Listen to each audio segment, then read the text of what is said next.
লেবু, তুই চুপ কর। আমি হাবলুকে কোশ্চেন করছি। হাবলু, বলতো 225-এর সাথে 5 যোগ করে 10 বিয়োগ করে 15 গুণ করে 20 ভাগ করে কত পড়ে থাকবে? 165 পড়ে থাকবে। সাব্বাস হাবলু, সাব্বাস। নে এবার বলতো 5400-কে 12 দিয়ে ভাগ করে 13 দিয়ে গুণ করে 14 দিয়ে বিয়োগ করে 15 যোগ করলে কত হবে? 5842 হবে। কি ঠিক বললাম তো? হ্যাঁ, ঠিক বলেছিস। সাব্বাস হাবলু, সাব্বাস। হাবলুকে তোরা হারাতে পারবি না কোনো কিছুতেই।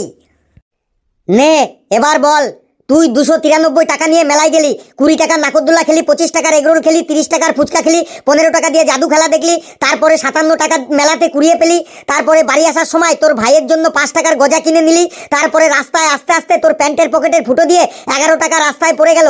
তোর কাছে এবার কত টাকা থাকবে? কামন হাবলু, কামন, চুপ করে থাকিস না, উত্তর দে। আমার কাছে আর 244 টাকা পড়ে থাকবে। কি ঠিক বললাম তো? যা, ঠিকই বলেছিস। Excellent, excellent, just amazing. দেখলি তো হাবলু কেমন ইন্টেলিজেন্ট।